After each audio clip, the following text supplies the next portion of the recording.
the story of our world every day. Listen and your heart may open up. If ever you feel frightened of our world that's washed away, a mother is a mother, come to us. Women, women, women,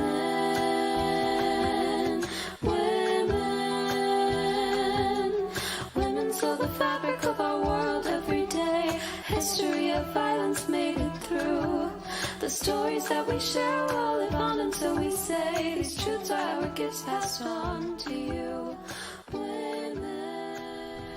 Welcome to tonight's hashtag 101 Night Show. I'm Lisa Liebau, co-founder and president of the Scheherazade Project, a women's activism through storytelling arts movement that uses the power of art, creativity, solidarity, and courage in promoting social justice, nourishing our spirits, and enabling a more beloved community.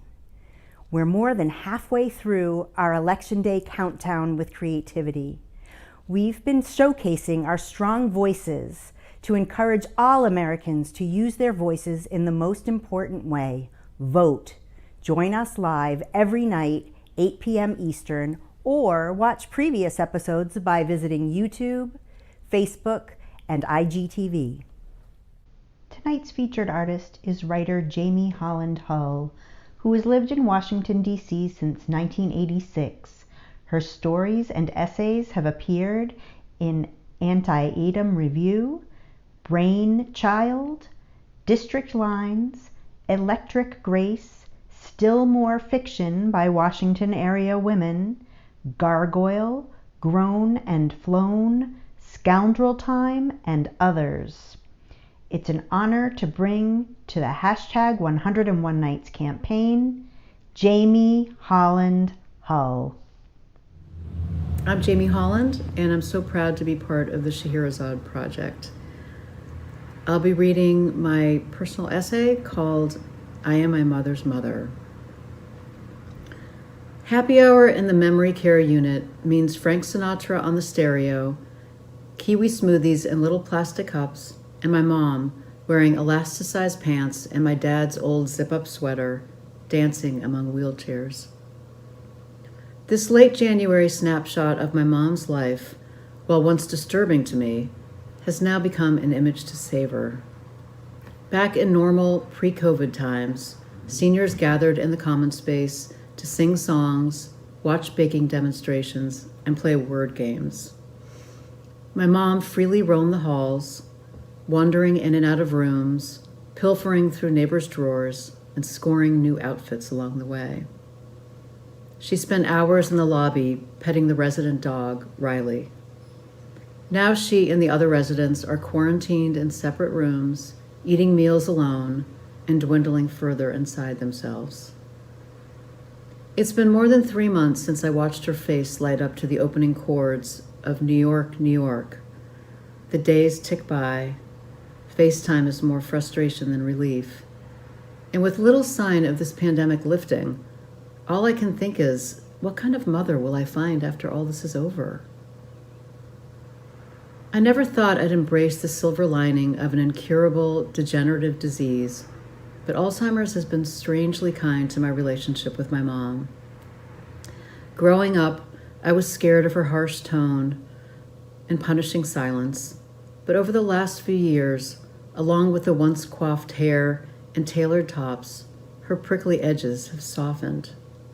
Her steely voice is now so soft you have to lean in to hear. After a lifetime of cottage cheese and canned pineapples, she now eats ice cream every single day. No doubt she'd be appalled with this new version of herself, but strangely, the baggy clothes and wanting eyes soften her, make her someone I wish I'd known all along. Before she got sick, we'd never sat in peaceful silence. Not that ours had been a yelling relationship. It was more of a long, simmering anguish, a longing that neither of us knew how to fix. But in the last year or so, our ritual now looks more like one of an old, comfortable couple's. The two of us side by side on the couch, me rubbing lotion into her hands, and her mesmerized by the puppy videos just beyond my shoulder. Often, I arrive armed with a giant Hershey bar, the kind she used to buy and secretly eat in the front seat of her car. I break off pieces and hold them to her lips, wanting the taste to stir something deep inside of her.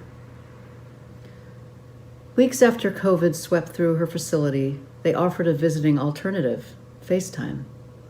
An aide could set up a 15-minute call, which sounded easy enough, yet I couldn't bear the thought of Mom's pixelated face filling my screen, wearing someone else's sweater, and that same vacant look in her eyes.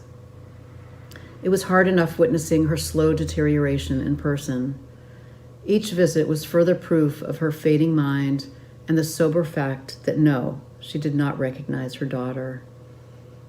So instead of FaceTime, I checked in weekly with the caregivers and her doctor. In the end, COVID handed me a free pass. I was spared of the grim weekly reminder. During my last visit before the virus hit, I pulled out my phone and pointed to a picture of me and asked if she knew the name of that person. Her, she said, tapping the face I'd enlarged, making it quickly disappear. I clicked it again and my image filled the screen. Oh, her, she said with a knowing glance. Who is she? I focused on her thin lips, willing them to form the letters of my name. Her hazel eyes took me in and let me go. My mother, she said, and laughed. Twice now, aides have sent pictures of my mom. Both times she's sitting on her blue and white striped bedroom chair, a wisp of her former self, holding a framed family photo, which I'm pretty sure the aide placed in her hands right before the camera clicked. In return, I send back shots of my daughters, my husband, and our new dog, knowing that while our names might be a blur, our puppy could be the thing that brings us into focus. And if not his sweet brown eyes, then maybe a glimmer from my own face that, even if for a fleeting second, might help her remember. Thank you so much.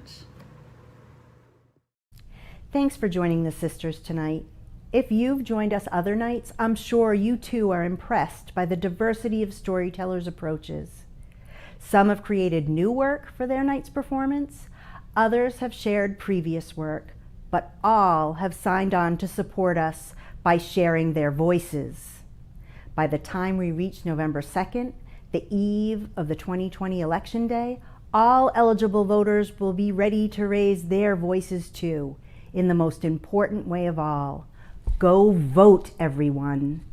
Come to us, women, women, women, women. Women sew the fabric of our world every day. History of violence made it through. The stories that we share will live on until we say these truths are our gifts passed on to you.